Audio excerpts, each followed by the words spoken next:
UTL solar, solar लावणार आणि सबसिडीही मिळवून देणार। महायुती सरकारचा मंत्रिमंडळ विस्ताराचा फॉर्म्युला ठरला। भाजप 21, शिंदेची शिवसेना 13 आणि अजित पवार गटाला 9 मंत्रिपद मिळणार, सूत्रांची माहिती। एकनाथ शिंदेंकडे नगरविकास आणि महसूल खातं तर अजितदादांकडे गृहनिर्माण सार्वजनिक बांधकाम विभागाचं खातं असणार, सूत्रांची माहिती। शिंदेच्या शिवसेनेच्या 3 मंत्र्यांना डच्चू मिळणार, सूत्रांची माहिती। अब्दुल सत्तार, तानाजी सावंत, दीपक केसरकरांना मंत्री करण्यास पक्षातूनच विरोध असल्याची माहिती।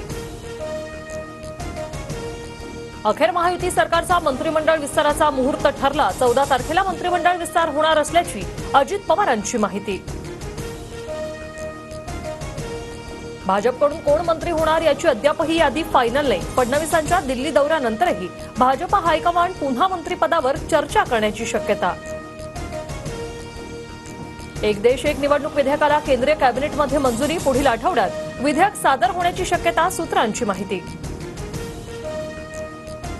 शिंदेच्या उपस्थितीत मुंबईत शिवसेनेच्या आजी माजी आमदार, खासदार, नगरसेवकांची बैठक। बीएमसी निवडणूक पूर्वतयारी आणि रणनीती संदर्भात चर्चा।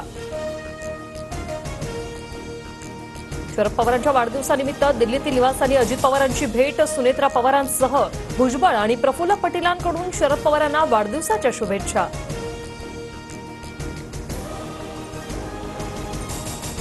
निर्ढावलेले लोक चिखलफेकीनंतर शुभेच्छा द्यायला आले। पवारांच्या वाढदिवशी आलेल्या अजित पवार, तटकरे, भुजबळांवर संजय राऊतांचा निशाणा।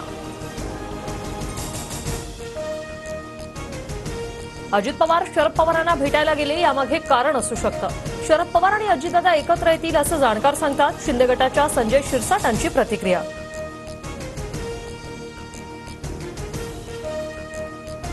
मुख्यमंत्री देवेंद्र फडणवीसांनी घेतली पंतप्रधान नरेंद्र मोदींची भेट। महाराष्ट्राच्या पाठीशी खंबीरपणे उभे राहिल्याचं म्हणत फडणवीसांनी मानले मोदींचे आभार।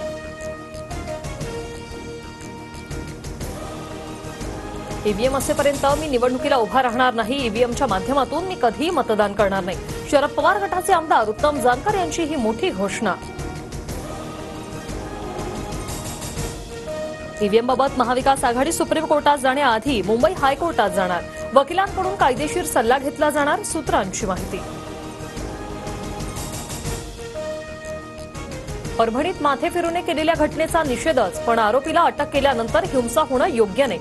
परभणीतील तोडफोडी प्रकरणी मुख्यमंत्री फडणवीसांची प्रतिक्रिया।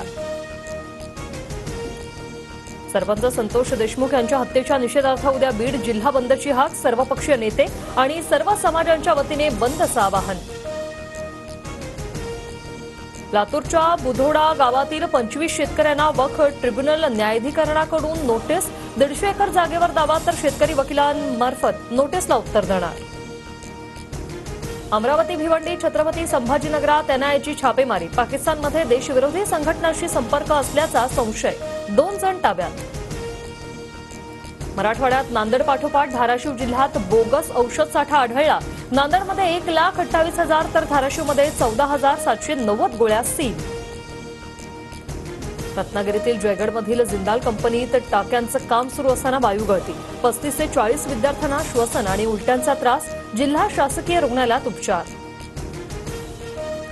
डोम्माराजू गुकेश 18व्या वर्षी बनला बुद्धिबळपटाचा नवा राजा। विश्वनाथन आनंद नंतर भारताला मिळाला दुसरा जगज्जेता। जागतिक अजिंक्यपद बुद्धिबळ स्पर्धेत चीनच्या डिंग लिरेनला चेकमेट। राज्यातील गुंतवणूक वाढवण्यासाठी सरकारचा नवा उपक्रम। गुंतवणूकदारांच्या मदतीसाठी कंट्री डेस्कची स्थापना। जागतिक प्रादेशिक ट्रेंडशी सुसंगत गुंतवणूक धोरण राबवणार। UTL सोलार, सोलार लावणार आणि सबसिडीही मिळवून देणार।